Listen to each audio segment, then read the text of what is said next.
Crônicas do Amanhecer. Por Feijão, Centro Espírita Allan Kardec de Balneário Gaivota. Balneário Gaivota, 16 de setembro de 2025. O que terapeuta de ricos aprendeu sobre felicidade ouvindo os problemas dos milionários? Parte 1. Desde que se especializou em atender pacientes milionários, o psicoterapeuta americano Clay Cochrane afirma que desistiu de tentar, ele próprio, enriquecer. Eu parei de jogar na loteria. Percebi os perigos de se ter tudo em excesso. Cochrane, que tem uma clínica de terapia em Nova York, conta que tenta ajudar seus clientes a lidar com o que eu chamo de efeito tóxico da abundância, a ideia de nunca se ter o suficiente. Aquela ideia de que quando eu tiver 10 milhões de dólares, vou estar seguro. E daí você chega aos 10 milhões de dólares, e percebe que, na verdade, precisa de 50 milhões de dólares. A conclusão é que a felicidade não vai vir da conta bancária. Simplesmente não vai, diz Cochrane em entrevista à BBC News Brasil. Esse comportamento tem um certo grau de vício. Porque os 50 milhões de dólares não serão suficientes, e daí vou precisar de 100 milhões de dólares, 250 dólares milhões. Um dos ângulos da terapia, portanto, é ajudar os pacientes a identificar propósitos que vão além de acumular dinheiro. Se a felicidade não está em uma cifra, está onde? E a partir disso começamos a experimentar. Está na filantropia? Está nos relacionamentos? Está em construir algo novo, do zero? Ter ambição é ótimo, mas desde que analisada e alinhada com um porquê. E o próprio terapeuta se surpreendeu com os problemas trazidos pela riqueza, até os que são desdenhados como problemas de primeiro mundo. Podem não ser os mesmos problemas que os meus, mas agora sei que dinheiro é um fator complicador na vida das pessoas. Essa, Cochrane ressalta, é a experiência de uma parcela ínfima da população global. Para a maioria, questões relacionadas à escassez e não abundância de dinheiro é que são fatores complicadores. Especialistas explicam que a sobrecarga mental de fazer o dinheiro render até o fim do mês impacta nossa tomada de decisões e desempenho cognitivo. Dificuldades de relacionamento. De volta aos super ricos, Cochrane faz a ressalva de que conhece tantos deles infelizes porque sua amostra é, naturalmente, enviesada. Pessoas não procuram terapeuta quando estão felizes. Mas ele aponta que as pessoas que eu atendo são aquelas em que o dinheiro complicou sua vida e trouxe alguma negatividade, falta de empatia, falta de capacidade de compreender quem não alcançou o mesmo nível de sucesso. Na mesma linha, ele diz que super ricos acabam desenvolvendo dificuldades de relacionamento na família, tendem a se desconectar do mundo real e sentem muita desconfiança em relação a pessoas que se aproximem deles. Pessoas ricas costumam interagir apenas com quem consiga entendê-las. Isso é muito comum.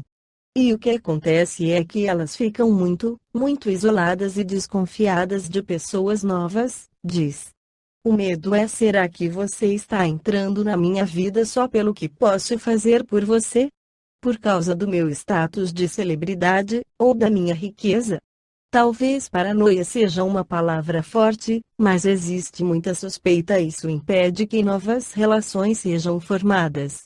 No Livro dos Espíritos, Allan Kardec esclarece sobre a desigualdade das riquezas, nas questões abaixo 808. A desigualdade das riquezas não se originará das faculdades, em virtude da qual uns dispõem de mais meios de adquirir bens do que outros? Sim e não. Da velhacaria e do roubo, que dizes, mas a riqueza herdada, essa não é fruto de paixões más. Que sabes a esse respeito? Busca a fonte de tal riqueza e verás que nem sempre é pura. Sabes, porventura, se não se originou de uma expoliação ou de uma injustiça? Mesmo, porém, Sem falar da origem, que pode ser má, acreditas que a cobiça da riqueza, ainda quando bem adquirida, os desejos secretos de possuí-la o mais depressa possível, sejam sentimentos louváveis? Isso que Deus julga, eu te asseguro que o seu juízo é mais severo que o dos homens. 809. Aos que, mais tarde, herdam uma riqueza inicialmente mal adquirida, alguma responsabilidade cabe por esse fato? É fora de dúvida que não são responsáveis pelo mal que outros hajam feito, sobretudo se o ignoram, como é possível que aconteça. Mas fica sabendo que, muitas vezes, a riqueza só vem ter as mãos de um homem para lhe proporcionar ensejo de reparar uma injustiça. Feliz dele, se assim o compreende. Se a fizer em nome daquele que cometeu a injustiça, a ambos será a reparação levada em conta, porquanto, não raro, é este último quem a provoca. 810. Sem quebra da legalidade, podemos dispor de nossos bens de modo mais ou menos equitativo. Seremos responsáveis, depois da morte, pelo destino que lhes houvermos dado. Toda ação produz seus frutos, doces são os das boas ações, amargos sempre os das outras. Sempre, entendei-o bem. 811. Será possível, e já terá existido, a igualdade absoluta das riquezas? Não, nem é possível. A isso se opõe a diversidade das faculdades e dos caracteres. Há, no entanto, homens que julgam ser esse o remédio aos males da sociedade. Que pensais a respeito? São cultores de sistemas, esses tais, ou ambiciosos cheios de inveja. Não compreendem que a igualdade com que sonham seria curto prazo desfeita pela força das coisas. Combatei o egoísmo, que é a vossa chaga social, e não corrais atrás de quimeras. 812. Por não ser possível a igualdade das riquezas, o mesmo se dará com o bem-estar. Não, mas o bem-estar é relativo, todos poderiam dele gozar, se entendessem convenientemente, porque o verdadeiro bem-estar consiste em cada um empregar o seu tempo como lhe apraza, e não na execução de trabalhos pelos quais nenhum gosto sinta. Como cada um tem aptidões diferentes, nenhum trabalho útil ficaria por fazer. Em tudo existe o equilíbrio, o homem é quem o perturba. Será possível que todos se entendam?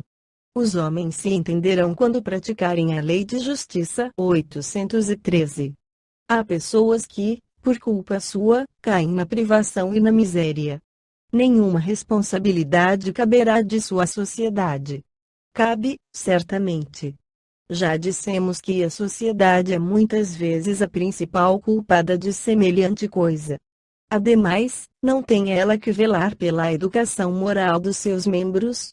A miúde, é a má educação que lhes falseia o critério, ao invés de sufocar-lhes as tendências perniciosas.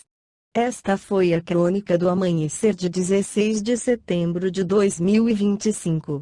Por Alfredo Feijão Lopes.